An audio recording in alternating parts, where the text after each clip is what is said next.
సజ్జల రామకృష్ణారెడ్డి గారిని, మరోపక్క దేవినేని అవినాష్ గారిని, వీళ్ళిద్దరినీ కూడా తెలుగుదేశం పార్టీ కార్యాలయం మీద దాడి కేసుకు సంబంధించి ఆంధ్రప్రదేశ్ ఏడీ పోలీసులు ఈరోజు విచారణకి రావాల్సిందిగా కోరారు. అందులో భాగంగా విచారణ కూడా హాజరయ్యారు. ఓ పక్క విచారణ కొనసాగుతుంటే వైకాపా మాజీ మంత్రి అయినటువంటి అంబటి రాంబాబు గారు మాత్రం మీడియా ముఖంగా మాట్లాడుతూ సజ్జల రామకృష్ణారెడ్డి గారికి ఏదైనా జరిగితే కార్యకర్తలందరం కూడా రాష్ట్రంలో ధర్నాలు ఇవన్నీ చేస్తామని చెప్పేసి ప్రగల్భాలు పలుకుతున్నారు. ఓ పక్క ఈ యొక్క అంశానికి సంబంధించి అంతర్గతంగా పరిశీలన చేసే ప్రయత్నం చేద్దాం. మనతున్నారు సోషల్ యాక్టివిస్ట్ శ్రీలీల గారు. మేడం నమస్కారం అండి. నమస్తే అండి. ఇంకా విచారణ కూడా మొదలవలేదు. మరో పక్క మాత్రం అంబటి రాంబాబు గారు ఏ విధంగా మాట్లాడుతున్నారో అందరూ కూడా చూస్తున్నారు. ఏదైతే తెలుగుదేశం పార్టీ కార్యాలయం మీద దాడి కేసుకు సంబంధించి ఎవరి నిందితులుగా ఉన్నటువంటి వ్యక్తులుగా అక్యూజ్డ్గా ఉన్నటువంటి దేవినేని అవినాష్ గారిని, సజ్జల రామకృష్ణారెడ్డి గారిని విచారణకు రండి, మీ దగ్గర నుంచి దీనికి సంబంధించి కొద్దిగా విషయాలు తెలుసుకోవాల్సిన అవసరం ఉందని చెప్పి సిఐడి పోలీసులు ఆహ్వానించారు. వాళ్ళు కూడా విచారణకు హాజరయ్యారు. ప్రస్తుతం విచారణ ఇంకా జరుగుతూనే ఉంది. మరో పక్క అంబటి రాంబాబు గారు మాత్రం మీడియా ముఖంగా ఏం మాట్లాడుతున్నారో మరి ఆయనకే తెలియాలి. ఏంటంటారు ఆయన మాట్లాడే వ్యాఖ్యల గురించి? పాపం అంబటి రాంబాబు గారు వాళ్ళ అధినేత జగన్మోహన్ రెడ్డి గారు వీళ్ళు మీడియా మీటింగ్ ఏదో సమావేశం పెడదామని ఏదో చెప్దామని చూస్తారు. వీళ్ళు చెప్పేది ఏమైందంటే అవతల వాళ్ళకి చక్కగా మంచి స్క్రిప్ట్ అయితే వస్తుంది, అదైతే కనిపిస్తుంది. వీళ్ళు ఏం చెప్పాలనుకుంటారు అంటే ఇప్పుడు లిటరలీ సజ్జల రామకృష్ణారెడ్డి గారిని, అవినాష్ రెడ్డి గారిని పిలిచారు విచారణకి. కానీ ఇతను చెప్పేదాన్ని బట్టి విచారణకు అంటే వెంటనే అరెస్ట్ చేస్తే బాగుండి ఈ విధంగా మాట్లాడుతున్నాడు అనేటట్లుంది అంబటి రాంబాబు గారి మాటలు. గతంలో పేరు నాని వీళ్ళందరినీ కూడా ఇలానే ఇరికిచ్చాడు ఇతను. అంటే ఇతను మాట్లాడబోయి వాళ్ళని ఇరికిచ్చే ప్రయత్నమే చేస్తాడు. గతంలో చూసి సోషల్ మీడియాని అతను పాపం ఇదిగో నాతోనే ఉంటాడు, అరెస్ట్ చేసుకుంటే పోలీసులు వచ్చి అరెస్ట్ చేసుకొని తీసుకెళ్ళారు రాజశేఖర్ రెడ్డిని. మరి ఎలా ఉండిద్ది అంటే కామెడీగా ఉండిద్ది అంబటి రాంబాబు గారి మాటలు. ఒక్కోసారి ఈరోజు కూడా అలానే మాట్లాడుతూ గౌరవ ముఖ్యమంత్రి నారా చంద్రబాబు నాయుడు గారిని, యువనేత నారా లోకేష్ గారిని ఏ విధంగా ఈయన మాట్లాడుతున్నాడు. ఇద్దరు తండ్రి కొడుకులు ఉట్టి కట్టుకొని ఊరేగుతాడని మాట్లాడుతున్నాడు. అంటే మీరు ఉట్టి కట్టుకుని ఊరేగుదామనే కదా 2019 నుంచి 24 వరకే కాదు 30 సంవత్సరాలు మా పరిపాలనే ఉండిద్ది, మేము ఆడిందే ఆట పాడిందే పాట, ఎవ్వడు ఏమి చేసేది లేదు. మొన్నే చెప్పాడు కదా బయటకు వచ్చి, ఎవరు గోరంట్ల మాధవ్ పిక్క మీద వెంట్రుకు కూడా పిక్కలేను. ఏంటి భాష ఈ వెంట్రుకు భాష? ఎంత దరిద్రంగా ఉంటుంది వినటానికి, వినేవాళ్ళకి ఎంత చండాలంగా అనిపిస్తుందంటే వీళ్ళు ఒకప్పుడు ప్రజాప్రతినిధులా, వీళ్ళని మేము ఆ రోజున ఓట్లేసి గెలిపించుకున్నామా, ఇంత భయంకరమైన పదజాలం వీళ్ళు యూజ్ చేస్తున్నారా అని. నిజంగా ఈరోజు అంబటి రాంబాబు గారు ఒకసారి మీకు సోయలో ఉండి మాట్లాడితే ఒకసారి వెనక్కి తిరిగి ఆలోచించుకోండి. సజ్జల రామకృష్ణారెడ్డి గారు ఈరోజు సజ్జల ఎస్టేట్ అని భారీ ఎత్తున ఆయన ఏదైతే ల్యాండ్కి సంబంధించి ఉందో మరి దాని మీద ఈ రోజున పోలీసులు లోకేష్ గారు చెప్పినట్లు ఆడుతున్నారు ఆట అని చెప్పి చెప్తున్నాడు అంబటి రాంబాబు గారు. మరి గతంలో చూసుకుంటే ఒక రాజానాయక్ అనే వ్యక్తి మరి సజ్జల ఎస్టేట్కు సంబంధించి 50 సార్లు 2022 నుంచి అతను ఏ విధంగా కంప్లైంట్లు ఇస్తే వాళ్ళు తీసుకోలేదు. ఎందుకు తీసుకోలేదు? ఎవరు ఆడిస్తే ఆడారు 2019 నుంచి 24 వరకు పోలీసులు. ఆట ఆడిన దానికి ఈరోజు ఏం చేస్తున్నారు? డ్యూటీల్లో లేకుండా మరి ఆ కద్దరు ఏదైతే కాకి బట్టలు కాదు మేము కద్దరు వేసుకుంటానని అందరూ సస్పెన్షన్ గురయ్యారు. మరి ఎందుకు సస్పెన్షన్ గురయ్యారు? మరి వాళ్ళ మీద పూర్తి విచారణ చేసి వాళ్ళు విధులను ఏ విధంగా ఉల్లంఘించారు, ఏ విధంగా వీళ్ళు శాంతి భద్రతలని ఉల్లంఘన కలిగించారు అనేది ఈ రోజున విచారణలోకి వచ్చింది. కాబట్టే వాళ్ళందరూ కూడా బాధ్యత వహిస్తున్నారు. తప్పదు, మరి చేసిన తప్పుకి శిక్ష అనుభవించాలి. మరి అవన్నీ మర్చిపోయి నేను లాయర్ని, మరి ఎంతో అనుభవం ఉంది, మీరు కూడా రాజకీయాల్లో ఎప్పటి నుంచో ఉన్నారు, మరి ఇంత సీనియర్ మోస్ట్ పొలిటీషియన్గా ఉన్న మీరు ఏ విధమైన పదజాలం ఉపయోగించాలి, ఏ విధంగా గౌరవ ముఖ్యమంత్రి గారిని లేకపోతే నారా లోకేష్ గారు ఐటీ మంత్రి అలాగే విద్యాశాఖ మంత్రి వాళ్ళని ఏ విధంగా మనం గౌరవించాలి అనేది మర్చిపోయి ఇంకా మీరు ఈ పదజాలం మానుకోపోతే గతంలో గాలి జనార్దన్ రెడ్డి కూడా ఇట్లానే మాట్లాడాడు ముఖ్యమంత్రి గారిని, అలాగే నాగన్ జనార్దన్ రెడ్డి గారిని, అతన్ని కూడా చాలా దారుణంగా మాట్లాడాడు. ఇవన్నీ చూసుకుంటూ ఉంటే అంటే వీళ్ళకి బాడీ షేమింగ్ అప్పటి నుంచే ఉంది అనమాట. వీళ్ళందరికీ కూడా పరంపర అలా కొనసాగుతూ ఉండిద్ది. అతను కూడా చాలా బాడీ షేమింగ్ చేశాడు గాలి జనార్దన్ రెడ్డి, నాగన్ జనార్దన్ రెడ్డి గారిని.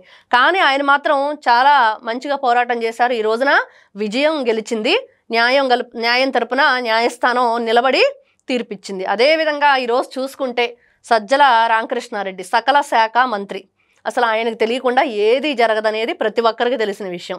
మరి అదేవిధంగా అవినాష్ ఎవరైతే ఉన్నారో దేవినేని అవినాష్ గారు, మరి అతను కూడా వాళ్ళు విచారణకు హాజరయ్యారు. అక్కడ ఏదైతే ఫార్మాలిటీస్ ఉంటాయో అవి చేస్తారు, మరి విచారించి పంపిస్తారు. ఇందుకు అంబటి రాంబాబు గారు నిద్రలో ఉండే కార్యకర్తలను కూడా లేపుకొని మేము వచ్చేసి వేలాది మందిని తండోపతండాలుగా తరలిస్తామని, అలా తండోపతండాలుగానే తరలిచ్చి తోపుదుర్తి ప్రకాష్ ఇప్పుడు ఎక్కడున్నాడో అడ్రస్ లేకుండా వెళ్ళాడు. మీరు కూడా అట్లానే అవుతారా?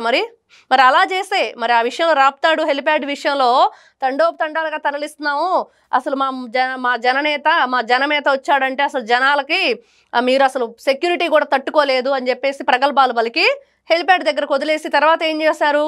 కూటమి ప్రభుత్వం ఇక్కడ శాంతి భద్రతలకు ఉల్లంఘన వాళ్లే కారణం, వాళ్లే మా అధినేతకి సరిగ్గా సెక్యూరిటీ ఇవ్వలేదు అని చెప్పేసి మళ్ళీ ఫాల్స్ ఎలిగేషన్. ఈ రోజున విచారణకు రమ్మంటే ఎందుకు పారిపోవాలి తోపుదుర్తి ప్రకాష్? ఓసారి అంబటి రాంబాబు గారు నిన్న జగన్మోహన్ రెడ్డి గారు కూడా ఏదో మీటింగ్ పెట్టినట్లున్నారు. వీళ్ళందరూ కూర్చొని ఈ పారిపోయిన వాళ్ళందరినీ పిలిపించి అసలు మీరు ఎందుకు పారిపోతున్నారు, మరి మీ గురించి మేమెందుకు మీడియా ముందుకు వచ్చి మాట్లాడాలి, మరి మేము మాట్లాడిన దానికి మరి టీడీపీ నుంచి కానీ లేకపోతే సోషల్ యాక్టివిస్టులు కానీ ఎవరైనా మాట్లాడేటప్పుడు వాళ్ళందరితో మీరు ఒకసారి మాట్లాడి ఏంటనేది వాళ్ళని వచ్చి పోలీసులతో ఒకసారి విచారణ జరిపితే బాగుండిద్దని చెప్పి కోరుకుంటున్నారు. కాబట్టి అంబటి రాంబాబు గారు మీడియా ముందుకు వచ్చి మాట్లాడే ముందు వీళ్ళందరి చేత ఒకసారి ఏదైతే జరిగిందో అదంతా చెప్పిస్తే బాగుండిద్ది అనేది అందరి అభిప్రాయం.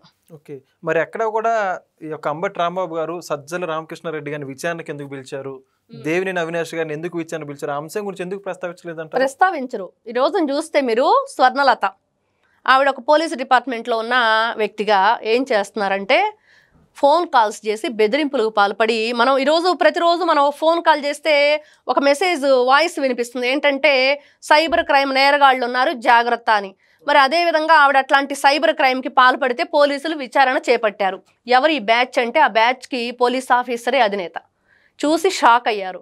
ఏంటి అంటే ఈవిడ వైఎస్ఆర్సీపీ పార్టీ అధికారంలో ఉన్నప్పుడు ఏ విధంగా అంటగాగింది వాళ్ళతోటి, అదేవిధంగా గౌరవం ఎవరైతే లోక్సభ ఇప్పుడు అసెంబ్లీ స్పీకర్ ఉన్నారో అచ్చెన్నాయుడు గారిని అయ్యన పాత్రుడి గారిని ఏ విధంగా మాట్లాడింది, అయ్యన పాత్రుడి గారిని బట్టలు తీసి నిన్ను కొట్టుకుంటూ తీసుకెళ్తాను అరెస్ట్ చేసి మాట్లాడిన స్వర్ణలత వైజాగ్ నుంచి బాపట్ల జిల్లా బాపట్ల పోలీస్ స్టేషన్కి ఎందుకు వచ్చింది, ఆవిడని ఎందుకు విధుల్లో ఇంకా ఉంచారు, ఇంకా ఆవిడ ఎందుకు అంతకుముందు ఆవిడ బెయిల్ మీద బయటకు వచ్చింది, ఇంకా ఆ బెయిల్ మీద బయటకు వచ్చిన ఆవిడ ఇంకా ఎందుకు ఆ ఉద్యోగంలో ఉంది అనేది ఈ రోజున ప్రజలు అడుగుతున్నారు.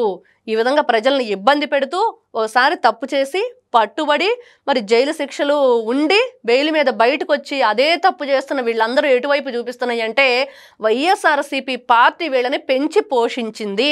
ఆ విషయం మర్చిపోయారు. అందుకనే మీరంటున్నట్లుగా అంబటి రాంబాబు గారు ఎంతసేపటికి అరెస్ట్ చేశారు, అరెస్ట్ చేస్తున్నారు, మా వాళ్ళందరి మీద నోటీసులు ఇస్తున్నారు, మరి మా వాళ్ళని ఇబ్బంది పెడుతున్నారు, వైఎస్ఆర్సీపీ పార్టీ వాళ్ళని మాట్లాడుతున్నారు. కానీ మరి ఎందుకు అరెస్ట్ చేయాల్సి వస్తుంది, ఎందుకు విచారణకు పిలిపించాల్సి వస్తుంది, మరి ఆ విచారణకు రమ్మన్నా కూడా మరి కాకాని గోవర్ధన్ రెడ్డి గారు ఎక్కడికో పారిపోయి ఎందుకు దాక్కున్నారు అంటే దాని మీద ఇవ్వమనంటే వీళ్ళని విచారణ వీళ్ళు ఫస్ట్ దాని మీద ఇస్తే ఏంటనేది అంబటి రాంబాబు గారు బాగుండిద్ది. ఈరోజు అందరూ అదే అడుగుతున్నారు అంబటి రాంబాబు గారిని. ఫస్ట్ ఎవరైతే మీ మంత్రులు ఎమ్మెల్యేలు గతంలో ఉన్నారో వాళ్ళందరూ కూడా ఈ రోజున ఒక్కొక్కరుగా ఎందుకు అరెస్ట్ కాబడుతున్నారు, దాని గురించి మీరు పూర్తి విశ్లేషణ ఇస్తే బాగుండిద్ది అని చెప్పేసి ఒకసారి మీడియా ముఖంగా ఎంతసేపటికి కూటమి ప్రభుత్వం అజ్జేస్తుంది ఇజ్జేస్తుంది అంటున్నారు కదా, మరి ఎందుకు చేస్తుంది? మరి చూస్తూ ఉన్నాం ఆంధ్రజ్యోతి పేపర్లో, ఈనాడు పేపర్లో పేపర్ ధరిస్తే చారు అన్ని వీళ్ళవే ఉంటున్నాయి అంటే మరి అదే కదా జరుగుతుంది. ఇప్పుడు న్యూస్ ఏదైతే ఉందో అది రాయాలి. మరి మీ సాక్షి మీడియా కనీసం వాళ్ళు దొన్న రాస్తున్నారు, మీరు లేనిది కదా రాస్తారు, అది మర్చిపోయినట్లున్నారు. ఒకసారి వీళ్ళ ఛానల్లో వీళ్ళ పేపర్లో లేనివన్నీ రాస్తారు, అక్కడ జరగనివన్నీ రాస్తారు.